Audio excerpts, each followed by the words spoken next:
नमस्कार। आदर्श शिक्षण संस्थान नागौर द्वारा संचालित ऑनलाइन कक्षा में आप सभी भैया बहनों का हार्दिक स्वागत एवं अभिनंदन है।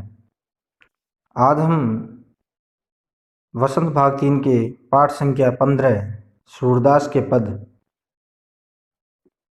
काव्य का अध्ययन करेंगे। यह काव्य पाठ सूरदास जी द्वारा रचित है, जिनका जीवन परिचय। सूरदास जी का जन्म 1478 ईस्वी में रौनकता मथुरा में हुआ था। इनकी मृत्यु 1580 ईस्वी के लगभग हुई थी। सूरदास जी ने अपने काव्य में अनेक रचनाएं, जिनके सूरसागर, सूर सारावली, साहित्य लहरी, नागलीला, गोवर्धन लीला एवं सूर पच्चीसी नामक रचनाएं लिखी थी। इनमें से यही रचना सूरदास के पद, जिनके आज हम प्रथम पद को पढ़ेंगे। काव्य परिचय। सूरदास जी भक्ति काल की कृष्ण भक्ति शाखा के सर्वश्रेष्ठ कवि माने जाते हैं। उनकी अधिकतर रचनाएं भक्ति पर आधारित है। इन पदों में कवि ने बाल कृष्ण की अद्भुत लीलाओं का मनोहारी चित्र प्रस्तुत किया है। यहाँ कवि ने वात्सल्य रस की सुंदर अभिव्यक्ति की है। किस तरह माता यशोदा अपने लल्ला पुत्र का पालन पोषण करती है। सूरदास जी के इस पद में कृष्ण के बालपन और उनकी मैया के साथ उनका कैसा नाता था, इसके बारे में वर्णन किया है। सबसे पहले देखते हैं प्रथम पद्य, मैया कब ही बढ़ेगी चोटी।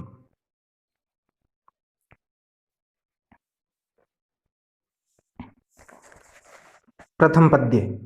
मैया कब ही बढ़ेगी चोटी, कितनी बार मोही दूध पियत भई, यह अजहू है छोटी।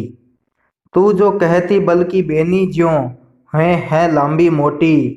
काढ़त गुहत नहवावत जेहे, नागिन सी भूई लोटी। काचो दूध पियावत पची पची, देती न माखन रोटी। सूर चिरजीवो दोऊ भैया, हरी हल्दर की जोटी। पद्य एक बार पुनः। मैया कब ही बढ़ेगी चोटी, कितनी बार मोही दूध पियत भई, यह अजहू है छोटी। तू जो कहती बल्कि बेनी ज्यों, है लंबी मोटी। काढ़त गुहत नहावत जेही, नागिन सी भूई लोटी। कांचो दूध पियावत पची पची, देती न माखन रोटी। सूर चिरजीवो दोऊ भैया, हरी हल्दर की जोटी। शब्दार्थ। कब ही, कब, कितनी, कितनी, पियत, पिलाना, अजहू, आज भी, बल, बलराम, बेनी, चोटी, लंबी मोटी, लंबी और मोटी। काढ़त, बाल बनाना, गुहत, गूंथना, नहवावत, नहलाना, भूई, भूमि या पृथ्वी, लोटी, लौटने लगी, पियावती, पिलाती, पची पची, बार बार, माखन, मक्खन, दोऊ, दोनों, हरी हल्दर, कृष्ण एवं बलराम, जोटी, जोड़ी। हरी हल्दर, कृष्ण और बलराम। प्रसंग। प्रस्तुत पद्य हमारी हिंदी की पाठ्य पुस्तक वसंत भाग 3 में संकलित सूरदास द्वारा रचित सूरदास के पद से अवतरित है। इसमें सूरदास जी ने श्री कृष्ण की बाल लीला का वर्णन किया है। व्याख्या। सूरदास जी इस पद के माध्यम से कहते हैं कि श्री कृष्ण बालपन में यशोदा माता से पूछते हैं कि मैया कब ही बढ़ेगी चोटी, कि माँ मेरी चोटी कब बढ़ेगी। कितनी बार मोही दूध पियत भई, यह अजहू है छोटी। मैंने कितनी बार दूध पिया है, फिर भी यह छोटी है, लेकिन अभी तक ये छोटी है, या अभी भी यह छोटी है। भगवान श्री कृष्ण अपनी माँ से कहते हैं कि माँ मेरी चोटी कब बढ़ेगी। मैंने कितनी बार दूध पी लिया, फिर भी यह बढ़ती नहीं है, यह आज तक क्यों नहीं बढ़ी। बालक कृष्ण माँ यशोदा से शिकायत करते हैं कि तुम मुझसे कहती थी कि जैसे तू जो कहती बल्कि बेनी जो है लंबी मोटी।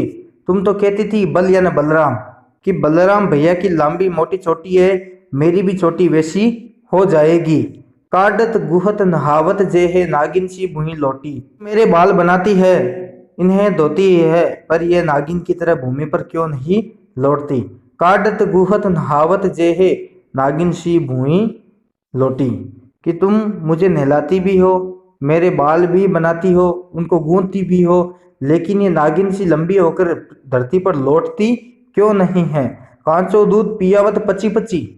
कि तुम मुझे कच्चा दूध पिला बार बार पिलाती हो, देती न माखन रोटी, लेकिन मुझे माखन रोटी अच्छी लगती है, लेकिन तुम मुझे माखन रोटी खाने को नहीं देती हो, इसलिए बड़ी नहीं होती है। सूरदास जी कहते हैं सूर चिरजी वो दो भैया हरी हल्दर की जोटी। सूरदास जी कहते हैं कि ऐसी सुंदर लीला दिखाने वाले दोनों भाई कृष्ण और बलराम की जोड़ी बनी रहे।